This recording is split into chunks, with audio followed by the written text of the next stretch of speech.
I thought I had a solid friend group until one girl put it all in jeopardy.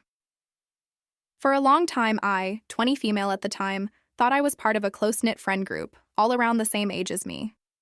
We were the kind of group that forms slowly through shared routines, inside jokes that never need explaining, and the quiet comfort of knowing where you stand. There were 6 of us. We met during the first year of college, mostly through proximity and shared schedules, and stayed together out of habit and history. We studied together, went out together, and celebrated birthdays together. It wasn't perfect, but it felt real. Andrew was part of that group too. He wasn't officially the leader, but people listened to him. He was calm, reliable, and thoughtful in a way that made others feel seen. He didn't dominate conversations, he remembered details, and he showed up when people needed help moving or someone to talk to late at night. I never thought of him as the guy in the group.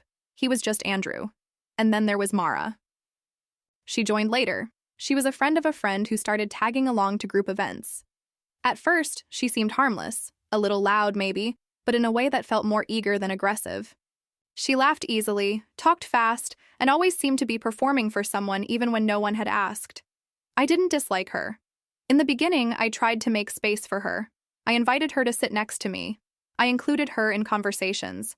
I liked her photos. I did everything you're supposed to do when someone new enters a group and you want things to feel welcoming instead of territorial. But looking back, the warning signs were there early. Mara had a habit of positioning herself as different from the rest of us. Not better exactly, just separate. She'd make offhand comments about how she didn't really get along with girls, or how she found girl drama exhausting. She talked about how most of her friends growing up were guys because they were simpler. At the time, I brushed it off. I told myself she was insecure or nervous or trying too hard to fit in. What I didn't realize was that she wasn't trying to fit in at all. She was trying to stand out. And Andrew was her audience. It was subtle at first. She laughed a little louder at his jokes. She found reasons to agree with him, even when he wasn't making a point. If he mentioned liking a certain band or hobby, she suddenly loved it too, even if she'd never brought it up before. She never flirted openly. That's what made it harder to call out. It was all framed as admiration, appreciation, and being low maintenance. She'd say things like how she hated makeup and preferred being natural, always in the middle of conversations where the rest of us had been talking about skincare or getting ready for events. She'd talk about how she didn't need attention, while somehow always ending up at the center of it. I noticed, but I stayed quiet. I told myself, it wasn't my place to judge someone else's personality. I told myself Andrew was a grown man who could see through performative behavior. I told myself the group was strong enough to absorb one new personality without shifting. The first real crack showed up in the smallest way. We were planning a weekend trip. Nothing fancy, just a short drive, a shared Airbnb, and casual plans.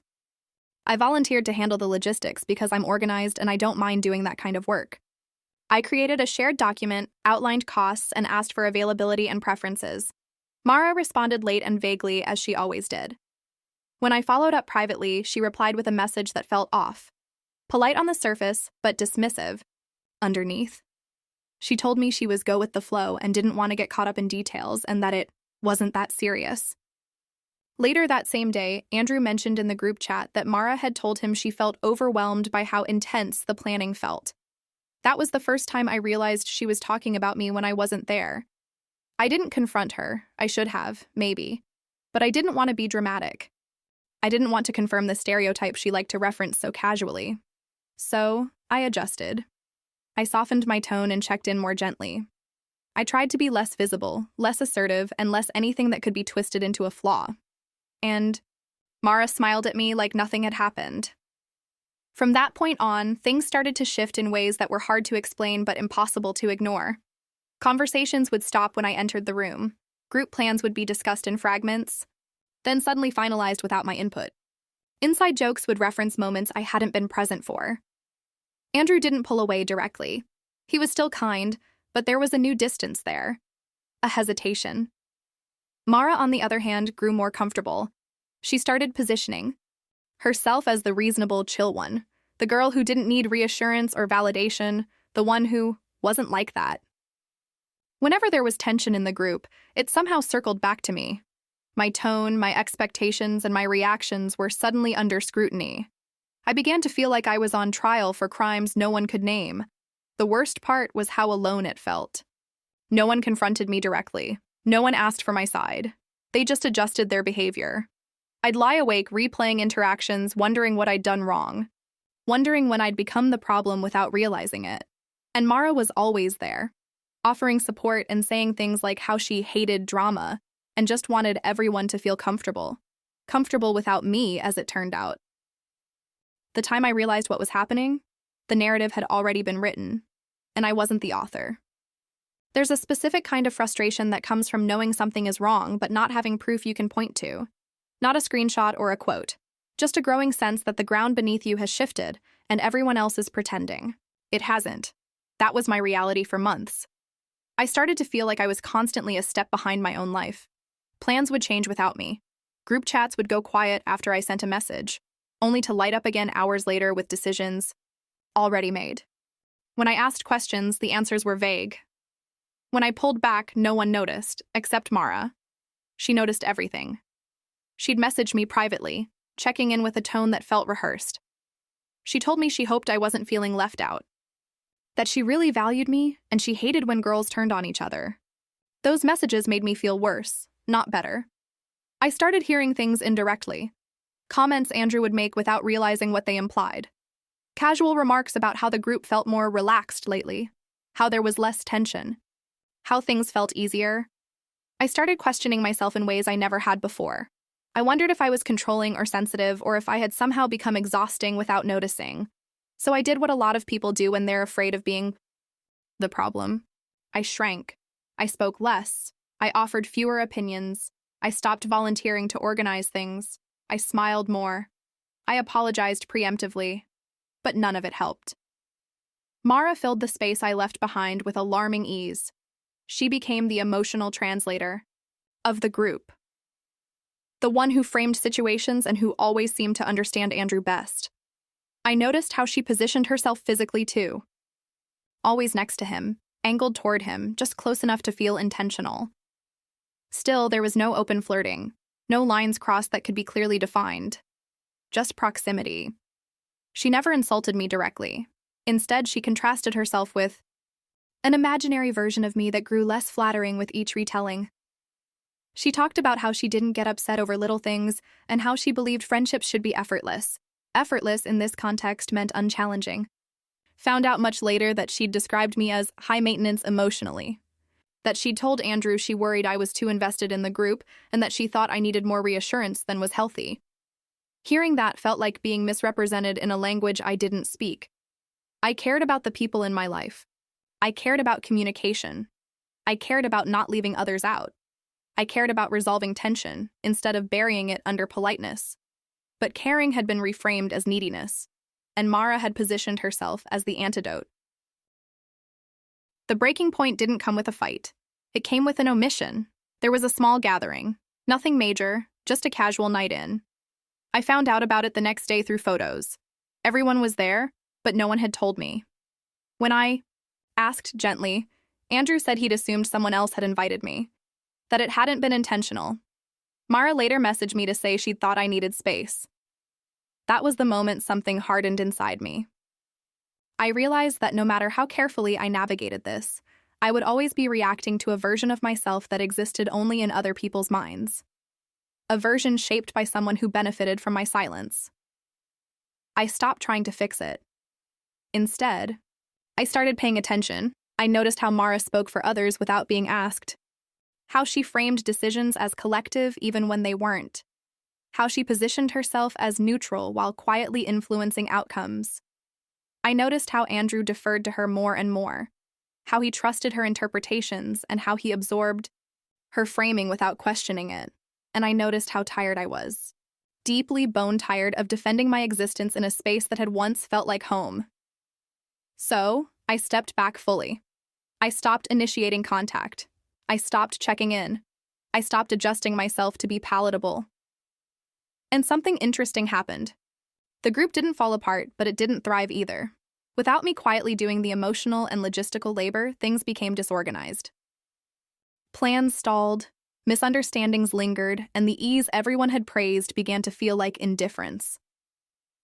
Mara couldn't fill that gap, no matter how hard she tried, and Andrew started to notice. He started asking questions and reaching out. He started wondering why things felt off. By then, though, I had learned something important. Peace doesn't come from being understood by people who are invested in misunderstanding you. And I was done explaining myself to anyone who benefited from my erasure. I began to observe the group differently. Every interaction became a pattern, to study rather than a moment to enjoy. I noticed Mara's strategies without needing someone to explain them. She had an uncanny ability to be indispensable without ever appearing controlling. She didn't argue or push overtly. She framed her choices as concessions, her opinions as guidance, and her interventions as care. She had learned the delicate art of being the problem solver while silently positioning me as the complication. Andrew was still close to me, but there was a shift in his energy. He asked fewer questions. He volunteered fewer offers to help with things I organized. He didn't exclude me deliberately. He simply accepted Mara's framing without skepticism. If Mara said something about the group dynamic, he nodded as if it was fact, not opinion. If Mara suggested a course of action, he followed. His subtle allegiance slowly tilted, piece by piece, like a room being nudged by a gentle but unstoppable wind. At first, I wondered if I had misjudged him. Maybe he was simply tired, distracted, or stressed by school or work. But the pattern was consistent. My attempts to contribute were quietly minimized, criticized, or reframed by Mara in front of everyone. She always remained calm, pleasant, and supportive to their faces. To me, she smiled as if everything was fine, while eroding the ground beneath. My relationships, the weekend trips, the group dinners, and the small gatherings all became exercises in invisibility. Mara would casually suggest a plan, present it as a collective idea, and the rest of the group agreed. I would offer an alternative, only to be met with vague acceptance and a return to her version. Andrew, who once sought my input and trusted, my judgment now deferred subtly, citing Mara's insight. I felt like I was trapped in a slow-motion social betrayal. There was no dramatic confrontation or explosive scene, just a constant drip of erasure and diminishment. I had no proof, no screenshots, nothing that would make sense to someone outside. The group. Mara's tactics were surgical, precise, and invisible to anyone who wasn't paying attention. Eventually, I realized that the effort I was putting into the group was feeding Mara's performance. She looked effortless, generous, and patient, while I appeared high-strung, reactive, and demanding by comparison. Every attempt I made to regain balance only cemented the contrast she relied on. Then came the worst moment yet, a small party at a friend's apartment. I had assumed naively that I was invited. But arriving late, I realized I had been quietly left out. Mara was there, sitting next to Andrew, smiling and laughing as if nothing had changed. The group didn't acknowledge my presence until someone mentioned me in passing, and even then, it was brief, perfunctory, and awkward. I left without confrontation. I drove home in silence, gripping the steering wheel and staring at the dashboard lights. There was a rage in me, yes, but also a bone-deep exhaustion. For months, I had been softening myself to survive this dynamic, trying to accommodate a manipulator I could never confront directly. Now, the choice was clear: retreat or fight. But how do you fight someone whose weapon is invisibility? I chose neither. I chose observation. I stopped initiating any contact entirely. I watched Mara try to fill the space I had quietly created. I watched the group flounder without the background work I had always provided. I watched Andrew hesitate, realizing that things were off, but unable to articulate why. And slowly, like a glacier grinding against the stone, the truth of Mara's subtle manipulations started to become visible even to them. The transformation wasn't immediate or dramatic. There were no shouting matches or confrontations. There was a quiet accumulation of missing effort, misplaced decisions, and repeated misunderstandings. Mara's effortless control began to crack. She grew impatient and slightly tense. She laughed less naturally. Her suggestions, once adopted without question, started to be met with hesitation. I noticed the cracks, but I remained silent, letting events unfold without interference. By the end of the semester, it was undeniable. The group dynamic that had once been comfortable was fraying. Minor decisions sparked arguments. Plans stalled and changed unexpectedly, and casual gatherings were punctuated with tension that no one could resolve. Mara's careful positioning, once invisible, now attracted scrutiny because it no longer had the smooth support of my invisibility to highlight her performance. Andrew, finally aware of the imbalance, started to pause before agreeing to her framing. The rest of the group noticed, too. Without me, they began to see the unseen labor I had contributed, and how Mara had manipulated perceptions to make herself look effortless. By now, I understood the full scope of what had happened. Mara hadn't just inserted herself into the group, she had quietly rewritten the narrative, making me seem problematic without ever confronting me. And Andrew, who I had assumed would see through her, had been drawn in by her subtle cues, her calm performance, and her strategic positioning. I realized that the fight wasn't about friendship anymore. It was about reality. Who could define it? Who could control it? And who would be remembered as the true presence in the group? I had a choice: continue fading, or re-establish my position not by confrontation, but by visibility and consistency. I didn't return with drama. I didn't call anyone out. I started attending events consistently but without deference. I volunteered for responsibilities she avoided, filled gaps she left unattended, and approached every situation with quiet competence. I stopped softening. My tone to fit expectations, stopped apologizing preemptively, and stopped trying to appear chill when I wasn't. It was a deliberate, patient reclamation. I let Mara's manipulations reveal themselves through results, not accusations. Every time a plan fell through because of her omissions, the pattern became clear. Every time Andrew hesitated, uncertain who to trust or how to proceed, it highlighted the fragility of her positioning. Slowly, the group started noticing what I had been contributing all along. Mara didn't explode or confront me. Instead, she shrank. Her position, built on contrasts and invisibility, was unsustainable once reality no longer bent to her performance. She became increasingly frustrated, which was visible in small gestures, a forced laugh, a misstep in timing, or a suggestion ignored. Her calm control eroded because it had never rested on genuine competence or contribution. By the end of the semester, the group's dynamic shifted back toward balance. Mara was still there, but her influence had waned. She could no longer frame me or Andrew or the others subtly because everyone had witnessed the outcomes firsthand. Andrew, once unconsciously swayed, now consulted both of us, weighing contributions. Instead of opinions filtered through performance, I didn't need to confront her. I didn't need a dramatic showdown. The truth, demonstrated quietly and consistently, was undeniable. The labor I had been providing, the effort, the care, and the consistency could not be erased by someone's performative acts. In the end, reality, visible to all, restored itself. The spring semester arrived like a fresh start. I entered it with a quiet determination. I had learned the hard way that visibility wasn't about boasting, and influence wasn't about performance. It was about showing up, consistently and competently, without bending yourself to fit someone else's narrative. I started small. A study session I organized ran smoothly. The group appreciated it, noting how efficient everything was, without realizing the contrast to the chaos that had been slowly unfolding under Mara's watch. When minor conflicts arose, I addressed them calmly, without framing anyone as wrong or anyone else as exceptional. I didn't have to be the center of attention. I only had to be consistent. Mara noticed immediately. Her subtle control began to slip. Suggestions she made that had previously carried weight were now met with gentle skepticism. The group asked questions instead of following her lead. Andrew, who had once accepted her framing without hesitation, began pausing before agreeing with her. The patterns I had endured for months became visible through action and results rather than confrontation. I watched her carefully as one might observe a storm slowly losing its force.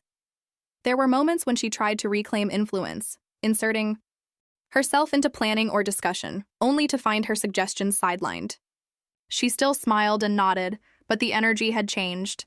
The ease she relied on had vanished, replaced by subtle tension that no one could ignore. It was fascinating to see, but I didn't gloat. That wasn't necessary. I only kept being myself. Organized, reliable, thoughtful, and present without bending or diminishing. And the group responded to reality, not to performance. Andrew's behavior also shifted quietly. He began consulting me on plans, asking for input that he had once sought from Mara without hesitation. His appreciation was understated but visible. A nod, a quiet acknowledgement, a decision deferred to my judgment. There were no grand gestures, no apologies. The restoration of trust happened naturally, through repeated actions and consistent presence. Meanwhile, the group itself regained cohesion. Minor disagreements were resolved quickly, plans ran smoothly, and the comfort that had once been eroded returned, not because anyone declared victory, but because the foundation of reliability and competence had been restored. Mara remained part of the group, but her subtle manipulations no longer held sway. The balance had shifted, quietly but decisively. By the end of the semester, I felt a sense of calm I hadn't experienced in months. I no longer measured myself against someone else's narrative or tried to anticipate manipulation. I existed in my own right, visible through my actions, respected for my consistency. The subtle power Mara had wielded was gone, not through confrontation, but because reality, eventually, always surfaces. The final months were peaceful. Mara's presence had stabilized, no longer threatening, but no longer controlling. She had lost the effortless authority she had cultivated, and the group had settled into a balance that I had quietly helped restore.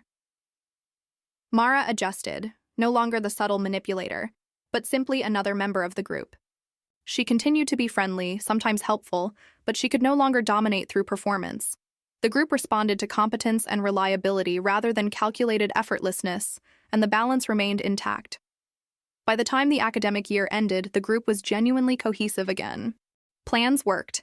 Conflicts resolved efficiently. Everyone's input mattered, and no one dominated through manipulation. Andrew remained a steady presence, supportive and aware. Mara's influence had waned naturally, and the group's focus returned to shared experiences and mutual respect. I felt a sense of closure without having to declare it. I didn't need an apology, acknowledgement, or dramatic scene. The truth of my contributions, my reliability, and my patience had restored equilibrium. I no longer carried the weight of proving my value to anyone. My value was visible in the outcomes, the restored cohesion, and my own confidence. Most importantly, I had learned that some battles don't require confrontation. Some victories are quiet, built on patience, observation, and unwavering presence. And sometimes the most satisfying resolution isn't drama, but the simple restoration of balance, the undeniable return of order, and the knowledge that you never compromised yourself to achieve it.